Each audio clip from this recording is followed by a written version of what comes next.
ಇವತ್ತು ಕುಮಾರಣ್ಣವರು ಮುಖ್ಯಮಂತ್ರಿ ಆದರೂ 2018 ಇಸ್ವಿಯಲ್ಲಿ ರೇವಣಸಿದ್ದೇಶ್ವರ ಏತ್ನೀರವರಿಗೆ ಇವತ್ತು ಅನುದಾನವನ್ನು ಹೆಸರಿಟ್ಟರು 250 ಕೋಟಿ ಕೊಟ್ಟರು ಬಂಧುಗಳೇ.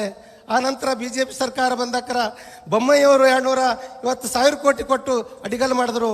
ಈಗಿರ್ತಕ್ಕಂಥವ್ರು ನಾ ಮಾಡೀನಿ ಅದು ತಿಳ್ಕೊಂಡು ರೇವಣಸಿದ್ದೇಶ್ವರ ಹೆಸರು ಇವತ್ತು 3 ಸಲ ಇವತ್ತು ಪೂಜೆ ಮಾಡ್ತಾರೆ ಬಂಧುಗಳೇ. ನಮಗೆ ಇವತ್ತು ಕುಡ್ಲಿಕ್ಕೆ ನೀರಿಲ್ಲ ಬಂಧುಗಳೇ.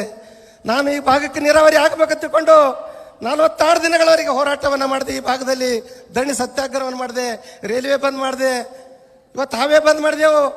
ಇವತ್ತು ಮರ್ಯಪ್ಪಣ್ಣ ಜೈಲಿಗೆ ಹೋಗಿ ಬಂದ, ನಮ್ಮ ಮ್ಯಾಗೆ 150 ಮಂದಿ ಮ್ಯಾಗೆ ಕೇಸ್ ಹಾಕಿದ್ರು ಬಂಧುಗಳೇ.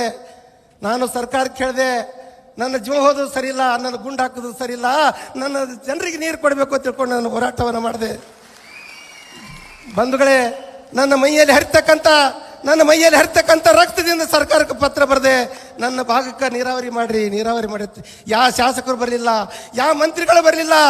ಇವತ್ತು ನಮ್ಮ ಮಾಜಿ ಪ್ರಧಾನಿಗಳಿಗಿರ್ತಕ್ಕಂಥ ದೇವೇಗೌಡರು ಬಂದರು. ದೇವೇಗೌಡರು ಬಂದು ಇವತ್ತು ನಮ್ಮ ಹೋರಾಟಕ್ಕೆ ಬೆಂಬಲ ಕೊಟ್ಟರು ಬಂಧುಗಳೇ. ಇವತ್ತು 15